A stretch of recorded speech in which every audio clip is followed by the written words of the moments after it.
জামাত শিবির ভাই কতটা হিংসাত্মক ও মারাত্মক তা আস্তে আস্তে এদেশের মানুষ ভাই জানতে পারতেছে।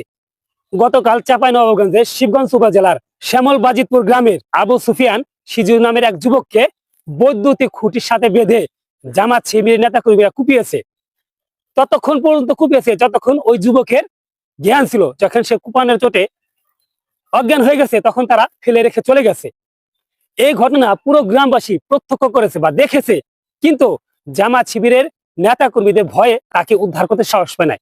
যখন তারা ওই স্থান কুপিয়ে ত্যাগ করেছে তখন এলাকাবাসী ওই যুবককে উদ্ধার করে প্রথমে শিবগঞ্জ উপজেলা স্বাস্থ্য কমপ্লেক্সে, পরে আশঙ্কাজনক হওয়ায় ডাক্তাররা রাজশাহী মেডিকেল কলেজে তাকে ট্রান্সফার করেছে।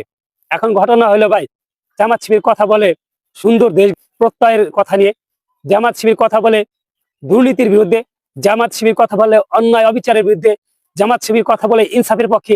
এখন ভাই আমার কথা হলো ভাই, এই যে যুবকটা যদি অন্যায় অপরাধ করে থাকে তাকে যে বিদ্যুতের খুঁটির সাথে বেঁধে জামাত শিবিরের নেতা কুপিয়েছে ভাই, এইটা কি ভাই ইনসাফের কথা?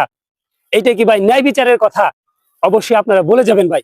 আর যারা ন্যায় বিচার কিংবা ইনসাফের কথা বলে যারা এরকম কাজ করে তাদেরকে বাংলাদেশের প্রত্যেকটা জনগণের বয়কট করা উচিত, কারণ এরা ভণ্ড। এরা কথা বলে এক, কাজ করে আর একটা। সাবধান, জামাত শিবির থেকে সাবধান।